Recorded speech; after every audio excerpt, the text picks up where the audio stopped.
بسم اللہ الرحمن الرحیم۔ السلام علیکم ورحمۃ اللہ وبرکاتہ۔ عزیز طلباء و طالبات، امید ہے کہ آپ سب اللہ تعالیٰ کے فضل و کرم سے خیر و عافیت سے ہوں گے۔ اللہ تعالیٰ آپ سب کو اپنی حفظ و امان میں رکھے، آمین۔ عزیز طلباء و طالبات، آج ہم حدیث نمبر 13، 14، 15 کا مطالعہ کریں گے۔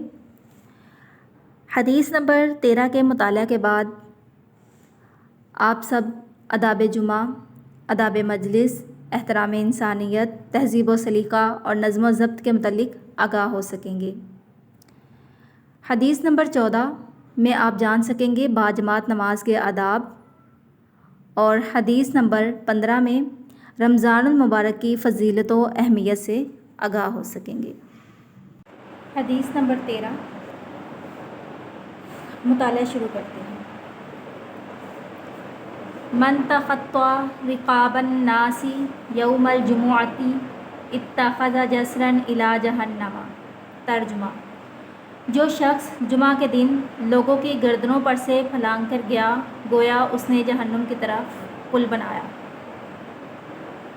تشریح: اس حدیث میں آداب جمعہ، آداب مجلس، احترام انسانیت، تہذیب و سلیقہ اور نظم و ضبط کی طرف توجہ دلائی گئی ہے۔ معاشرت کی مندرجہ بالا تمام خوبیوں کے بارے میں ایک جامع تعلیم دینے کے لیے آداب جمعہ کو موضوع بنایا گیا ہے کہ جب جمعہ کا خطبہ ہو رہا ہو تو بعد میں آنے والے پہلے سے بیٹھے ہوئے لوگوں کی گردنوں کو پھیلانگ کر آگے نہ جائیں، کیونکہ یہ بات آداب مجلس کے خلاف ہے اور پہلے سے بیٹھے ہوئے لوگوں کے احترام کے بھی خلاف ہے، نیز تہذیب و سلیقہ کے بھی منافی ہے، کے خلاف ہے۔ لہٰذا شائستگی کے ساتھ جہاں جگہ ملے وہیں بیٹھ جانا چاہیے۔ عزیز طلباء و طالبات، جیسا کہ آپ سب جانتے ہیں کہ اللہ تعالیٰ نے اپنی قدرت سے ساری کائنات پیدا فرمائی اور ان میں سے بعض کو بعض پر فوقیت دی۔ 7 دن بنائے اور جمعہ کے دن کو دیگر ایام پر فوقیت دی۔ جمعہ کے فضائل میں یہ بات خاص طور پر قابل ذکر ہے کہ ہفتہ کے تمام ایام میں صرف جمعہ کے نام سے ہی قرآن کریم میں سورہ نازل ہوئی ہے، جس کی رہتی دنیا تک تلاوت ہوتی رہے گی انشاءاللہ۔ عزیز طلباء و طالبات، رسول اللہ صلی اللہ علیہ وآلہ وسلم نے ارشاد فرمایا، جو شخص اچھی طرح وضو کرتا ہے، پھر جمعہ کی نماز کے لیے آتا ہے، خوب دھیان سے خطبہ سنتا ہے اور خطبہ کے دوران خاموش رہتا ہے، تو اس جمعہ سے گزشتہ جمعہ تک اور 3 مزید دن تک کے گناہ معاف کر دیے جاتے ہیں۔ یہ جو حدیث ہے یہ صحیح مسلم میں موجود ہے۔ نماز جمعہ کے آداب: دوران خطبہ کسی طرح کی بات کرنا حتیٰ کہ نصیحت کرنا بھی منع ہے۔ رسول اللہ صلی اللہ علیہ وآلہ وسلم نے ارشاد فرمایا، جس نے جمعہ کے روز دوران خطبہ اپنے ساتھی سے کہا خاموش رہو، اس نے بھی لغو بات کی، مطلب کہ فضول بات کی۔ یہ بھی حدیث جو ہے یہ صحیح مسلم میں ہے۔ اس کے علاوہ ایک جگہ پہ اور نبی صلی اللہ علیہ وآلہ وسلم نے ارشاد فرمایا، جس شخص نے کنکریوں کو ہاتھ لگایا یعنی دوران خطبہ ان سے کھیلتا رہا یا ہاتھ چٹائی کپڑے وغیرہ سے کھیلتا رہا تو اس نے فضول کام کیا اور اس کی وجہ سے جمعہ کا خاص ثواب ضائع کر دیا۔ حضرت عبداللہ بن بصر فرماتے ہیں کہ میں جمعہ کے دن ممبر کے قریب بیٹھا ہوا تھا کہ ایک شخص لوگوں کی گردنوں کو پھلانگتا ہوا آگے آیا، جبکہ رسول اللہ صلی اللہ علیہ وآلہ وسلم خطبہ دے رہے تھے۔ آپ صلی اللہ علیہ وآلہ وسلم نے ارشاد فرمایا، بیٹھ جا، تو نے تکلیف دی اور تاخیر کی۔ عزیز طلباء و طالبات، جب امام خطبہ دے رہا ہو تو لوگوں کی گردنوں کو پھیلانگ کر آگے جانا منع ہے، پیچھے جہاں جگہ ملے وہیں بیٹھ جانا چاہیے۔ حدیث نمبر 14: اذا اقیمت الصلاۃ فلا تأتوها تسعون وآتوها تمشون وعلیکم السکینۃ فما ادرکتم فصلوا وما فاتکم فاتموا۔ ترجمہ: جب نماز کھڑی ہو جائے تو اس کے لیے دوڑتے ہوئے نہ آؤ، بلکہ اطمینان اور وقار سے چلتے ہوئے آؤ۔ جو نماز تم پا لو اسے ادا کر لو، اور جو تم سے رہ جائے اسے پورا کر لو۔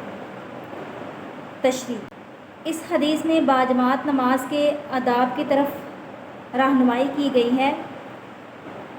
وہ یہ کہ اول تو ہم باجماعت نماز ادا کرنے کے لیے وقت پر مسجد پہنچیں اور تکبیر اولیٰ میں شریک ہوں، اور بالفرض کسی مجبوری کی وجہ سے کوئی شخص تکبیر اولیٰ سے رہ جائے یا مسجد میں تاخیر سے پہنچے اور نماز ادا ہو رہی ہو تو بھاگتے دوڑتے جماعت میں شامل ہونے کی کوشش نہیں کرنی چاہیے، بلکہ ہر ممکن وقار اور متانت کا خیال رکھنا چاہیے۔ سلیقہ یہ ہے کہ شائستگی کے ساتھ چل کر آرام سے جماعت میں شامل ہو جائیں۔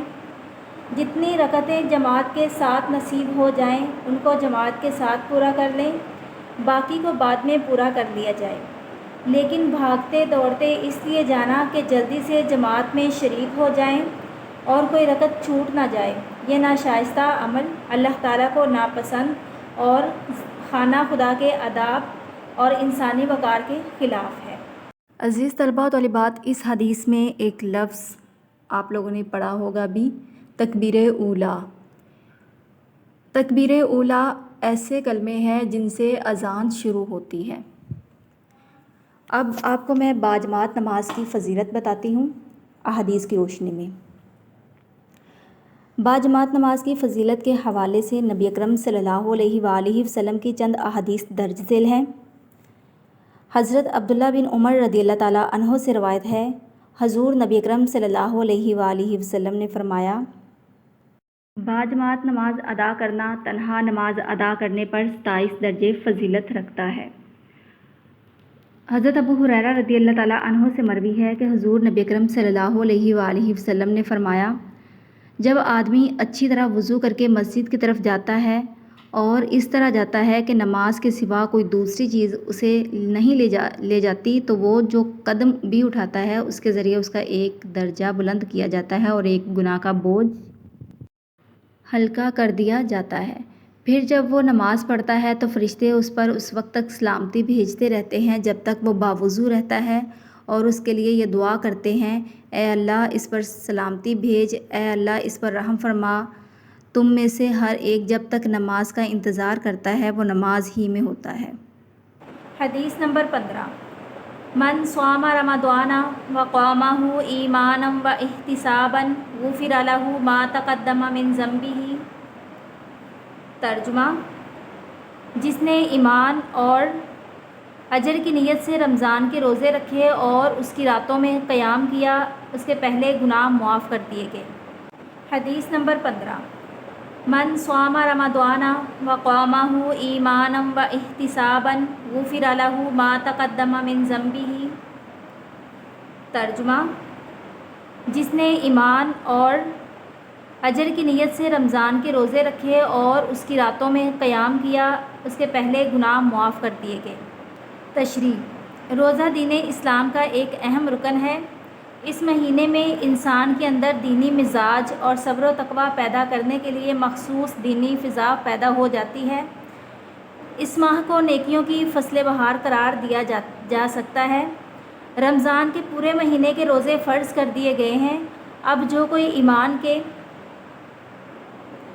تقاضوں کی تکمیل میں بارگاہ الہی سے ثواب کی امید کے ساتھ روزے رکھے اور اس ماہ مبارک کی راتوں میں اپنے رب کے حضور قیام کرے تو اس کے پچھلے گناہ معاف کر دیے جائیں گے۔ عزیز طلباء و طالبات، جیسا کہ آپ سب جانتے ہیں، روزہ اسلام کے 5 ارکان میں سے ایک ہے جسے عربی میں صوم کہتے ہیں۔ مسلمان اسلامی سال کے مقدس مہینے رمضان المبارک میں روزے رکھتے ہیں۔ روزے میں مسلمان صبح صادق سے غروب آفتاب تک کھانے پینے سے پرہیز کرتے ہیں۔ روزہ رکھنے کے لیے صبح صادق سے قبل کھانا کھایا جاتا ہے جسے سحری کہتے ہیں، جس کے بعد نماز فجر ادا کی جاتی ہے، جبکہ غروب آفتاب کے وقت اذان مغرب کے ساتھ کچھ کھا پی کر روزہ کھول لیا جاتا ہے، اسے افطار کہتے ہیں۔ عزیز طلباء و طالبات، اللہ تعالیٰ قرآن مجید میں ارشاد فرماتے ہیں، اے ایمان والو، تم پر روزے رکھنے فرض کیے گئے ہیں جس طرح تم سے پہلے لوگوں پر روزے رکھنے فرض کیے گئے تھے تاکہ تم متقی و پرہیزگار بنو۔ روزہ اسلامی ارکان میں سے چوتھا رکن ہے۔ روزے جسمانی صحت کو برقرار رکھتے ہیں بلکہ اسے بڑھاتے ہیں۔ روزوں سے دل کی پاکی، روح کی صفائی اور نفس کی طہارت حاصل ہوتی ہے۔ روزے دولت مندوں کو غریبوں کی حالت سے عملی طور پر باخبر رکھتے ہیں۔ روزے جسم کو مشکلات کا عادی اور سختیوں کا خوگر بناتے ہیں۔ روزوں سے بھوک اور پیاس کے تحمل اور صبر و ضبط کی دولت ملتی ہے۔ عزیز طلباء طالبات، آپ نے حدیث نمبر 13، 14، 15 کو اچھے سے ذہن نشین کرنا ہے، دعاؤں میں یاد رکھیے گا۔ اللہ حافظ۔